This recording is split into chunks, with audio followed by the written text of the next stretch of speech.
The first task of the team was to investigate 8 different trainer aircrafts, along with their wingspan, maximum takeoff weight, and approximate chord. Then, we obtained the average for each of these values. With those averages, as well as density and kinematic viscosity for air at sea level conditions obtained from the internet, we properly simulated each of our airfoils. Next, we have 3 airfoils, a handmade airfoil, a NACA 64, and finally a CYR24. First off, we're going to assess the lift coefficient with respect to the angle of attack in the different airfoils. And needless to say that CYR24 is ahead of the other two by having a stall angle in approximately 18 degrees, which is considerably higher, and in addition, this coefficient at a zero angle is slightly higher than 0.8, which is more than perfect for a leveled flight. This is the reason for which the CYR24 takes the lead with 2 points in this category. But let's not put the other airfoils aside, because the NACA 6412 is not as bad as the handmade airfoil. This on account of the proper lift that we can observe in the graph in regards to the so-called NACA that could get to have proper leveled flight at the moment of the truth. As for the drag coefficient graph, the CYR24 and the handmade airfoil seems to stay significantly low at less than 15 degrees in the angle of attack. The NACA does not seem profitable for us, since there is an abrupt change in the slope of its graph here. Thereby, we give both CYR24 and the handmade airfoil 1 point in this section. Finally, the performance for the handmade airfoil happens to be downright efficient, reaching quite a high value in comparison with the other two airfoils. Unfortunately, this occurs at low angles of attack and instantaneously drops quite a bit.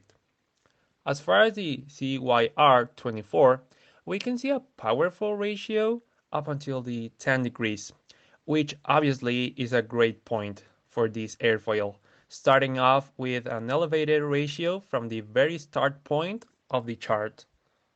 This is why we will give 1 point to both the handmade airfoil and the CYR24 airfoil. In summary, the CYR24 airfoil readily pulverized the other two airfoils with 4 points in favor. In the case of the FX-74C-15, it showed good lift, but this occurs at low angles of attack. Moreover, it shows us that it will stall at an angle of 10 degrees. This is an indicator that we can have a flight with good lift as long as the angle of attack is low. This could be a disadvantage in this model. On the other hand, when the angle is zero, the lift coefficient is significantly greater compared to the others. In conclusion, the rating obtained in the three graphs is 4, which makes it a very good option. Now, we have yet another 3 more airfoil plots. The one in the white line is a freely designed airfoil. Then we have a NACA 4412 in blue-green. And finally, we have the midspan section of the Boeing 747 in orange, analyzing the behavior of their different lift coefficients in regards to their angle of attack. The design foil has a stall angle of approximately 15 degrees, making it the least favorable out of the 3.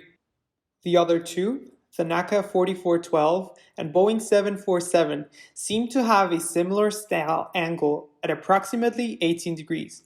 However, the NACA 4412 has the best lift coefficient at zero angle of attack, around 0.5, pretty suitable for our need. For this reason, it is the only airfoil to be awarded a point in this category. In regards to the drag coefficient and function of the angle of attack, the worst opponent is clearly the designed airfoil, which has a worrying slope towards a higher angle of attack.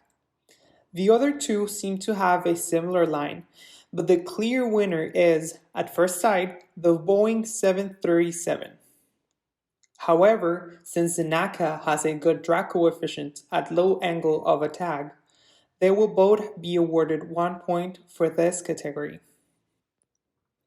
Lastly, in the lift to drag ratio as a function of the angle of attack, we see clearly a great performance of the NACA 4412, especially at lower angles of attack, which is a desirable feature for level flight. Although in angles greater than 10, there is a drop in this ratio, it still represents a good performance for correct takeoff. For the reasons previously mentioned, we decided to give 3 points in this category to the NACA airfoil.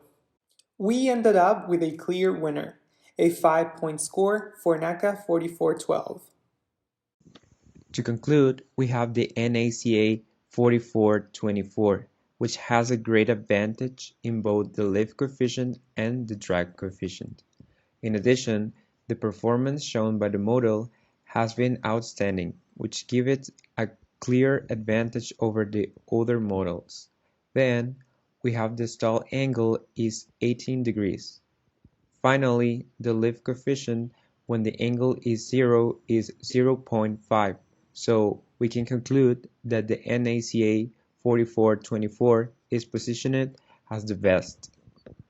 For obvious reasons, we can see that the best airfoils were the NACA 4422 and the NACA 4412, since both of them yielded a quite good performance in almost all of the criteria shown in the video. Nevertheless, the NACA 4412 airfoil attained more points throughout all of these sections judged by us.